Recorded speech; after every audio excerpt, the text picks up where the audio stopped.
Olá, turma! O professor Paulo Sérgio chegando para a correção das atividades do PET 3, né? Língua Portuguesa, segundo ano, ensino médio. Hoje estamos com a semana 1, início de bimestre.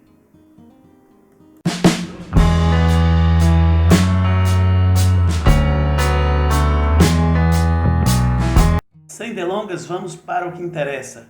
O tema da aula de hoje é modalização em textos. Olá, estudante! Anima aí, porque estamos iniciando o PET 3, penúltimo plano de estudo doutorado do ano.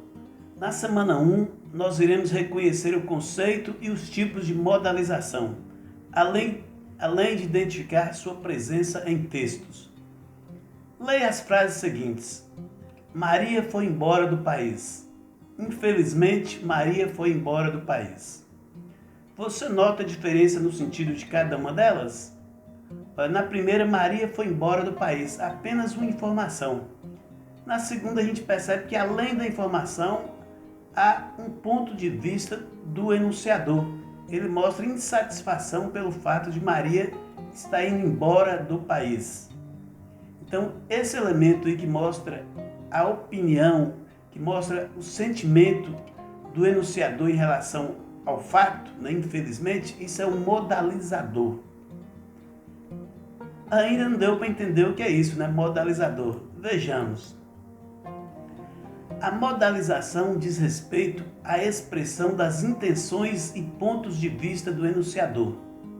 É por intermédio da modalização que o enunciador inscreve no enunciado seus julgamentos e opiniões sobre o conteúdo do que diz, escreve, fornecendo ao interlocutor pistas ou instruções de reconhecimento do efeito de sentido que pretende produzir. A modalização, então, é o uso de mecanismos discursivos que apresentam a função de manifestar o posicionamento de quem fala, escreve, em relação àquilo que é dito, escrito. Ou seja, a modalização é o modo como alguém defende seu ponto de vista. Na segunda frase que analisamos, por exemplo, o posicionamento do enunciador em relação à ida de Maria para outro país é de tristeza. A modalização é feita por meio de modalizadores que podem ser advérbios, talvez, felizmente, infelizmente, lamentavelmente, verbos no imperativo, ordeno, proíbo, permito, verbos auxiliares, poder, dever, ter que, ter de, haver de, precisar de, expressões como é certo, é preciso, é necessário, eu creio, eu sei, eu duvido, eu acho. Além disso, os modalizadores podem ser divididos em alguns tipos, né? Eles são classificados, divididos em asseverativos, dubitáveis, delimitadores, deontológicos, afetivos.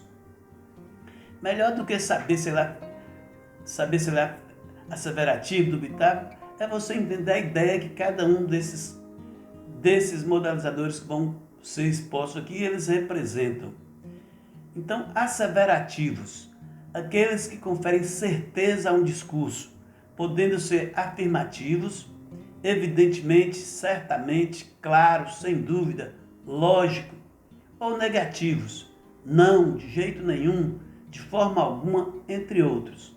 Dubitáveis, aqueles que colocam o discurso em dúvida, talvez, possivelmente, é provável. Delimitadores, aqueles que estabelecem uma restrição ou um limite ao entendimento do alcance de conceitos ou do discurso. Quase, tipo de, espécie de, linguisticamente, matematicamente, geograficamente, etc. Deontológicos, aqueles que indicam obrigatoriedade, proibições, permissões, necessariamente, obrigatoriamente, não deve fazer, deve apresentar, etc. E por fim, afetivos, apresentam as emoções do enunciador diante do conteúdo do discurso. bem como posicionamento de princípio ou predileções. Infelizmente, curiosamente, espantosamente, sinceramente, francamente, lamentavelmente, etc. Visto isso, podemos ir aos exercícios para poder fixar essas ideias que vão estar expressas nos modalizadores. Questão número 1. Analise o texto abaixo e classifique os modalizadores destacados usando o seguinte código como efeito de sentido pretendido pelo autor. A. Asseverativos. D. Dubitáveis. Del. Delimitadores. Del. Deontológicos. Afetivos. Coloque a classificação nos parênteses ao lado das palavras destacadas. Olha, na verdade, vocês deverão fazer e colocar embaixo. Assim, da forma como eu vou colocar, na sequência vocês verão. Então vamos ler o texto. O governo do estado de São Paulo vetou a criação dos chamados vagões rosa, destinados exclusivamente às mulheres nos sistemas de metrô e trens metropolitanos. O argumento é o de que, ao invés de alcançar o objetivo almejado, combater o assédio sexual, a medida ampliaria ainda mais a segregação, punindo a vítima, não o agressor. Segundo esse raciocínio, ações como esta não ajudam em nada a luta contra o machismo, mas apenas perpetuam uma situação de violência. Então vamos ver as ideias, que as palavras estão expressando e classificar esses modalizadores. Olha, o governo do estado de São Paulo vetou a criação dos chamados vagões rosa, destinados exclusivamente a mulheres. Olha, exclusivamente aqui dá uma ideia de delimitação. Os vagões não vão ser usados por homens, por todo mundo, não, exclusivamente as mulheres. Então, o exclusivamente é um modalizador delimitador. Vejamos o seguinte lá, ampliaria. O argumento é o de que, ao invés de alcançar o objetivo almejado, combater o assédio sexual, a medida ampliaria ainda mais a segregação. Esse ampliaria ali, nesse tempo, esse tempo me dá uma ideia de dúvida, Ampliaria, dubitável, É o futuro do pretérito. Então, ampliaria da ideia de dúvida. Segundo esse raciocínio, ações como essa não ajudam em nada a luta contra o machismo. Não apenas perpetua a situação, não ajuda em nada. Então, a ideia de certeza, nenhuma certeza no lado negativo. Então, é um delimitador asseverativo, não ajuda em, é um asseverativo negativo. Assim, nós fechamos a questão número 1, podemos ir para a questão número 2. A questão número 2 é exatamente o mesmo tipo da questão número 1. Então, vamos direto ao texto e depois analisar os modalizadores grifados, aí, os delimitadores, os modalizadores que estão destacados.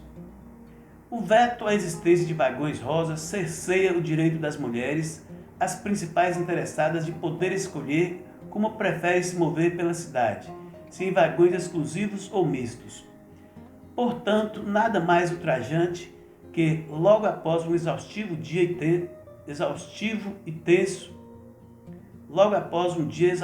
tenso, entrar num trem ou metrô e ficar exposta a homens de comportamento agressivo e predatório que acreditam, em sua maioria, 59%, que se as mulheres soubessem se comportar, haveria menos estupros.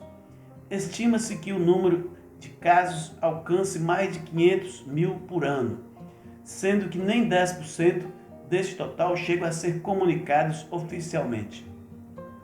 Então, tem alguns modalizadores aqui destacados e nós vamos classificá-los e colocar A para asseverativos, D para dubitáveis, Del para delimitadores, Del para deontológicos e A para afetivos.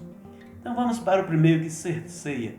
O veto à existência de vagões rosas cerceia o direito das mulheres.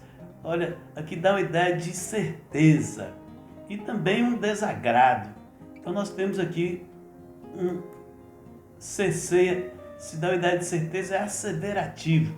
Como ele também traz uma ideia de reprovação e gravidade, ele é afetivo também.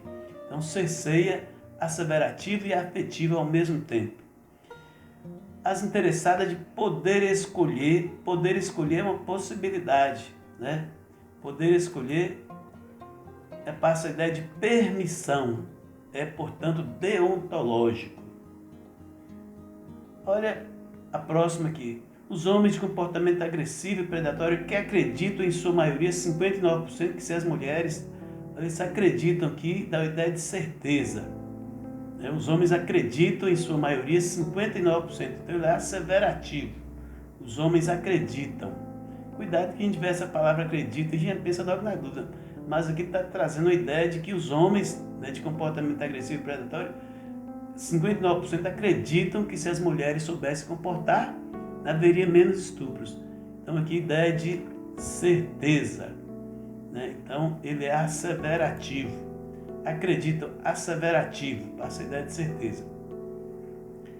Se as mulheres soubessem, olha aqui, se lá em cima os homens acreditam dando a ideia de certeza, aqui se as mulheres soubessem passa uma ideia de dúvida. Então a ideia de dúvida é um modalizador dubitável. Se comportar, estima-se, não dá nada de ideia de certeza, dá uma ideia também de dúvida. É um modalizador dubitável. Estima-se, dubitável. Assim, fechamos a questão 2, podemos partir para a questão 3. Leia o texto seguinte. Um banho quente de chuveiro elétrico de 15 minutos consome 135 litros de água. Um banho por 5 minutos, fechando o registro para se ensaboar, consome apenas 45 litros. Pergunta: A. O vocábulo do texto lido, que é classificado como modalizador por inserir uma opinião do enunciador sobre o assunto veiculado, é. Então, qual é o modelizador aí que mostra a opinião do enunciador sobre o assunto veiculado? É a letra A, apenas. Quando ele fala assim, se fechando o registro, passa a ensaboar, consome apenas 45. Aqui esse apenas dá a ideia, traz a opinião do enunciador. A pergunta seguinte está nessa mesma linha. Qual o sentido construído pelo autor ao utilizar o modalizador apenas? Caso ele não tivesse utilizado essa palavra, o sentido do texto seria o mesmo? O que mudaria? Então vamos colocar diretamente a resposta e aí podemos analisar. O uso do termo apenas enfatiza a intensidade da economia de água feita a partir da ação de fechar o registro para se ensaboar durante o banho. Se o enunciador não tivesse usado esse modalizador, não ficaria tão claro na mente do leitor que o objetivo do texto é chamar a atenção do mesmo para o grande impacto que pequenas atitudes diárias podem gerar na economia de água. Então ele falando aí, quando ele diz lá que consumiria apenas 135 litros, ele está mostrando a ideia dele, né, de que um banho com apenas 5 minutos é muito importante para a economia de água. Assim nós terminamos a correção dessa semana 1 do PET número 3. Espero que tenha gostado. Um abraço, até a próxima.